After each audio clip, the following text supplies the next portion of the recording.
दोस्तों, पूजा पाठ और हवन कीर्तन को लेकर लोगों के बीच में दो तरह की धारणाएं पाई जाती हैं। कोई कहता है यह सभी कर्म व्यर्थ हैं, इनका हमारे जीवन में कोई महत्व नहीं है। वहीं दूसरी ओर कुछ लोगों का इन कर्मों के प्रति गहरी आस्था रहती है।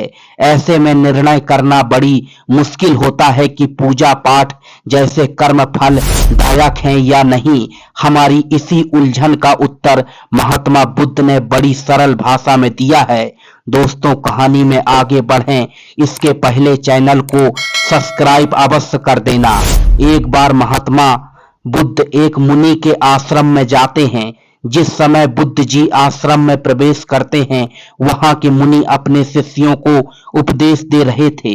मुनि को प्रवचन करते देख बुद्ध जी वहां से चले जाते हैं और आश्रम के बाहर बहती नदी के किनारे बैठ जाते हैं। मुनि जी अपना प्रवचन समाप्त करके बुद्ध जी के पास जाते हैं तो पूछते हैं कि हे बुद्ध, मुझे प्रवचन करते देख आप वहां से क्यों चले आए?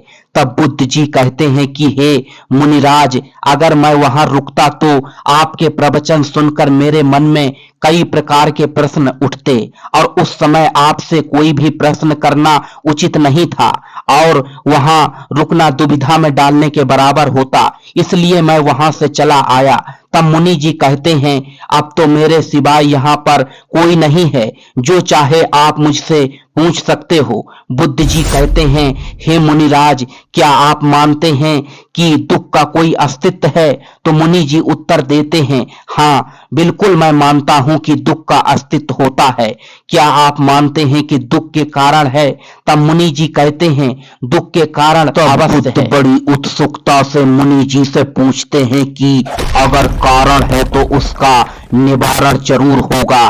तब बुद्ध जी की बातें सुनकर मुनि जी सहमति प्रदान कर देते हैं। तब मुनि कहते हैं, हे बुद्ध, मैं आपसे एक प्रश्न पूछना चाहता हूं जो आपके ही प्रश्नों से संबंधित है। तब मुनि जी कहते हैं कि आप अपने प्रश्नों में एक बात जरूर पूछते हैं कि हमें अपनी समस्याओं का समाधान बाहरी तौर पर ढूंढने की बजाय अपने अंदर ढूंढना चाहिए। तो क्या पूजा पाठ हवन कीर्तन आदि सब व्यर्थ है? तब बुद्ध जी मुस्कुराते हैं और कहते हैं कि हे मुनिराज, मैं आपके प्रश्न का उत्तर दूं इसके पहले आप यह बताइए, अगर किसी व्यक्ति को नदी के एक किनारे से दूसरे किनारे तक पहुंचना हो तो उसे क्या करना चाहिए?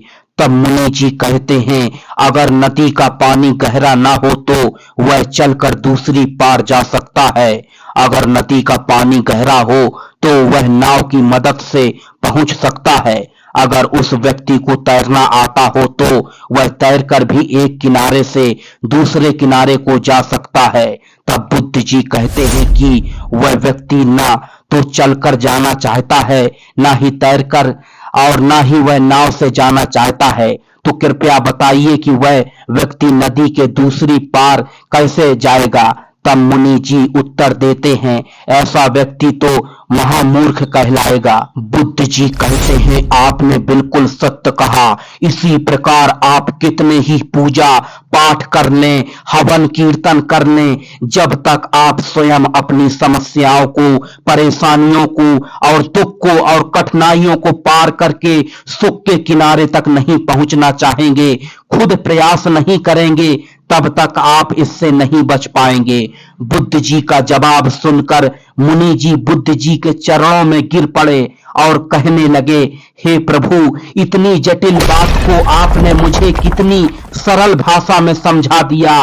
मुनि ने कहा, निश्चित ही आप कोई महात्मा हो, कृपया आप मुझे अपना सेवक स्वीकार करिए और मेरी नया पार कीजिए। आगे चलकर वह मुनि बुद्ध के सबसे बड़े अनुयायियों में से एक बने। महात्मा बुद्ध की इस कहानी से हमें यह प्रेरणा मिलती है कि अगर स्वयं हम कुछ ना करना चाहें, कोई कर्म संघर्ष या प्रयास ना करें और हम कितने ही पूजा पाठ भजन कीर्तन करते रहें, हमें मनचाहा फल प्राप्त नहीं होगा। हम यह नहीं कहते कि पूजा पाठ व्यर्थ है, लेकिन समस्याओं के समाधान के लिए हमें खुद प्रयास करना चाहिए।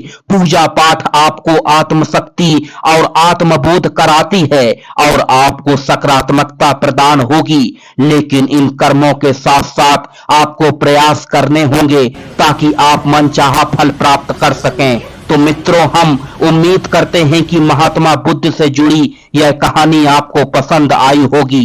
कृपया कमेंट करके जरूर बताएं कि यह कहानी आपको कैसी लगी। धन्यवाद।